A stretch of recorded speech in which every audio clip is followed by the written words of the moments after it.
நமஸ்காரம். அஷ்டபிருந்தா கோயம்புத்தூர்லேருந்து. கவனித்து பார்த்துருக்கீங்களா?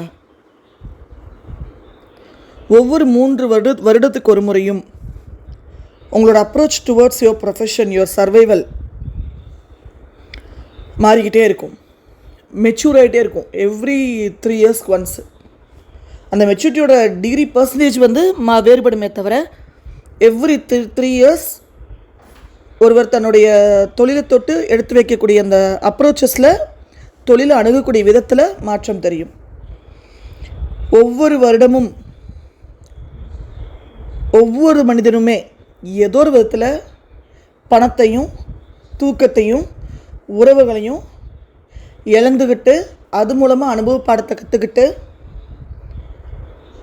நம்ம கொடுப்பதில் தான் இன்பம் இருக்குது, பெறுவதில்லை அப்படிங்கிற ஒரு மெச்சூரிட்டி லெவலை பெற்றுக்கிட்டே இருப்பாங்க.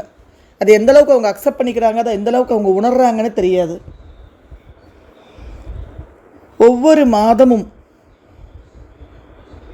இல்லை, ஒவ்வொரு 2 வருடமும், எவ்ரி செகண்ட் இயர் மனிதர்களுக்குள்ள சில விஷயங்கள் மேலே அதீதமான பற்று. இந்த ஒரு 2 வருஷம் ஒரு விஷயத்து மேலே வெறியாக இருக்கும், கிரேவிங்காக இருக்குது, இதை முடிச்சே திருவேன், அடைஞ்சே திருவேன்னு. 2 வருஷம் கழிச்சு அந்த வெறி வேறு விஷயத்து மேலே இருக்கும். இது கெட்டச்சே ஆகணும், இது நடந்தே ஆகணும்னு சொல்லி ஏதோ ஒரு போதை பிடிச்சிக்கிட்டு அது பின்னால் போயிட்டே இருப்பாங்க. பற்று, அதீதமான பற்று. எவ்ரி 2 இயர்ஸ் இல்லை 1.5 வருஷம், எவ்ரி 1.5 இயர்ஸ் ஒவ்வொரு நபருமே, ஒவ்வொரு மனிதருமே ஒரு விஷயத்தை இழப்பாங்க. எதுவும் கடந்து போகும் அப்படிங்கிற மெச்சூரிட்டியை அடைவாங்க, அடைஞ்சே ஆகணும். அவங்க எது மீது பற்று வச்சாங்களோ, எதை வெறி கொண்டு அடைஞ்சாங்களோ, அதை விட்டு கொடுக்குற நிர்பந்தத்துக்குள்ளே தள்ளப்படுவாங்க. அது மூலமாக ஒரு மெச்சூரிட்டியை அடைவாங்க. ஒவ்வொரு மாதமும் மனிதருடைய டார்கெட்டு, கோல், தனக்கு எது வேணும் எது வேண்டாம் அப்படிங்கிற தீர்வு, அந்த டெசிஷன் மேக்கிங், அந்த சிந்தனை ஒவ்வொரு மாதமும் மனிதனுடைய, ஒவ்வொரு 2 மாதங்களும் மனிதனுடைய கம்யூனிகேஷன், அவங்க போடுற முயற்சிகள், எவ்ரி 2 months அவங்க போடுற முயற்சிகள், அவங்களுடைய கம்யூனிகேஷன், அவங்க நண்பர்களை மெயின்டைன் பண்ணுற விஷயம், மெயின்டைன் பண்ணுற விதங்கள், இதெல்லாம் மாறிக்கிட்டே இருக்கும், சேஞ்சஸ் வந்துக்கிட்டே இருக்கும். முதல்ல அவங்கவுங்க சுயமாக தான் அரேஞ்ச் பண்ண முடியும், மற்றவங்கள வச்சு நீங்கள் அரேஞ்ச் பண்ண முடியாது. ஒவ்வொரு நாளும்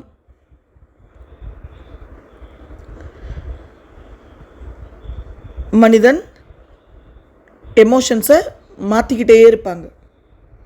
இன்றைக்கி அழுகிறது, நாளைக்கு சிரிக்கிறது, நாளைக்கு ஜாலியாக சினிமாவுக்கு போகிறது, ஃபன் பண்ணுறது, அதுக்கு அடுத்த நாள் எக்ஸ்ட்ரீமாக ஆன்மீகத்துக்குள்ளே போகிறது, அதுக்கு அடுத்த நாள் விரக்தியோட உச்சத்தில் இருக்கிறது, அதுக்கு அடுத்த நாள் அவங்களே டார்கெட் வச்சு முடிக்கிறேன்டா அப்படின்னு சொல்லிட்டு ஒரு விஷயத்துக்குள்ளே இறங்குறதுன்னு சொல்லி, இன்றைக்கி இருக்கிற எமோஷன் நாளைக்கு மனிதனுக்கு இருக்காது.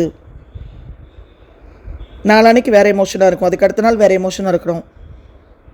அப்போ இவ்வளவு சேஞ்சஸை ஒரு மனிதன் தன்னுடைய வாழ்க்கையில் எதிர்கொள்ளணும்.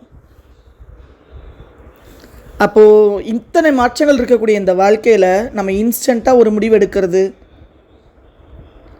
தன்னைத்தானே மாய்த்து கொள்வது, வாழ்க்கையில் இவ்வளோ தான் எல்லாமே முடிஞ்சு போச்சுன்னு நினைக்கிறது, இல்லை இதுதான் உச்சபட்சம், இதுதான் உச்சகட்டம் அப்படின்னு நினைக்கிறது, 2மே நிரந்தரம் இல்லை.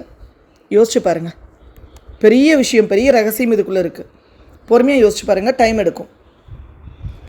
வாழ்க வளமுடன். எல்லா உயிர்களும் இன்புற்று வாழ்க, கொல்லா விரதம் குவளையும் எங்கும் ஓங்குக. May the universe shower abundance upon you and your family members. Grow more compassionate. ஜீவகாருண்யம் மட்டும்தான், உயிர்கள் மீது அன்பு செலுத்துவது, எல்லா உயிர்களையும் தன் உயிர் போல பாவிப்பது, அது மட்டும்தான் மோட்சத்துடைய ஒரே திறவுகோல். Grow more in always. Universe always has your back.